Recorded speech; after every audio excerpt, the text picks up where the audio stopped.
We accidentally created a supervillain. There's only one thing we can do.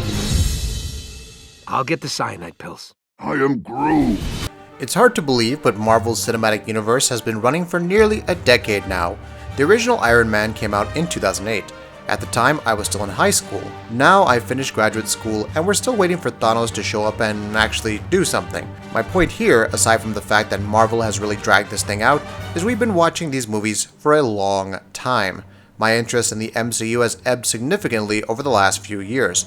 They're just taking too long to get anywhere. At this point, waiting for the Avengers to fight Thanos feels like waiting for Duke Nukem Forever to release. I mean, we all knew it was going to happen somehow, but by the time it came around, most of us didn't care anymore. That's how I feel about the MCU at this point, with one exception: the Guardians of the Galaxy movies. Guardians just feels different. They're not really superhero movies, instead they're wonderfully wacky and unique sci-fi films that barely tie into the Marvel universe at all. This also means that, unlike in the other Marvel movies, these movies are allowed to stand alone, and the things that happen in them matter. Characters die, relationships change, actions have consequences. It's almost like they're real movies or something. In an entertainment industry built on regurgitating the same tired plots, franchising everything, and maintaining the status quo, these movies are a breath of fresh air. That might be why they're Marvel's most consistently successful sub-series at the box office outside of the Avengers and Age of Ultron. All of this makes them a perfect group to receive the Telltale treatment. Like all Telltale games, Telltale's Guardians of the Galaxy takes place in its own universe. You don't have to have seen the movies or read the comics to know what's going on here. Those who have will appreciate the tiny details that Telltale have sprinkled throughout the game, but those who haven't shouldn't be lost. This extra level of freedom lets Telltale play in the Guardians Galaxy without worry about repercussions, and the game is better off for it. If you have played a Telltale game before, you've probably got a pretty good idea of how Guardians of the Galaxy operates. You'll talk to characters, make choices, walk around environments, solve puzzles, and complete quick-time events, and that's about it. Telltale has never been known for their game design chops, but things largely work out well here. The quick-time events are largely enjoyable, the puzzles are fun, and everything more or less works the way you'd expect it to. It's all fine, but outside of a couple of sections, never exceptional. There are some problems that carry over from previous Telltale games.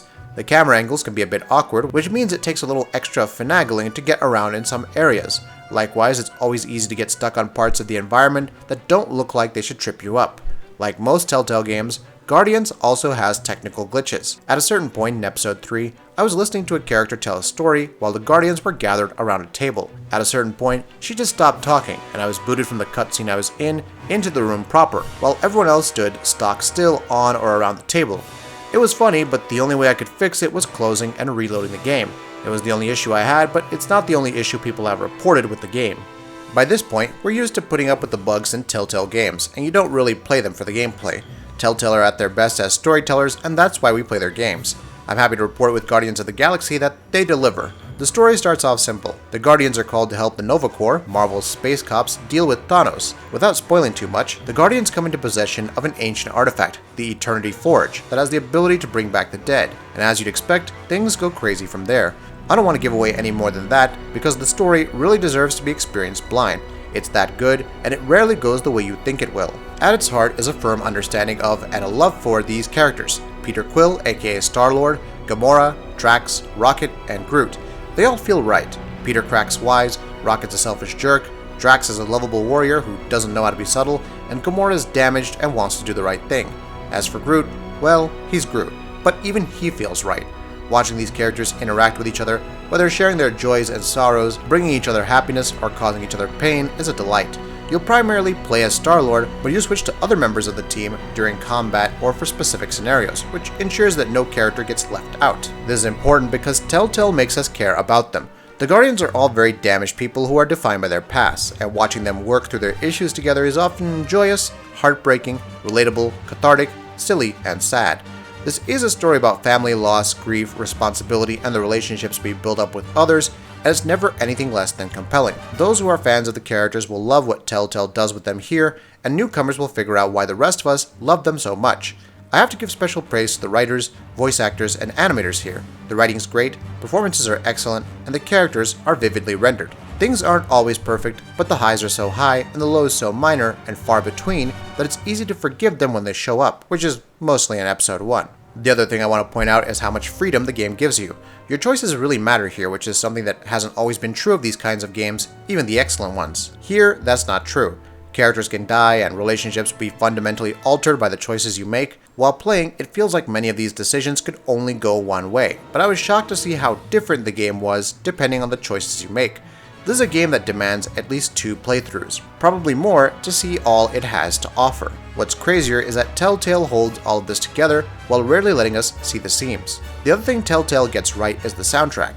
Anyone who has seen the films or read the comics knows that music is a huge part of Guardians of the Galaxy.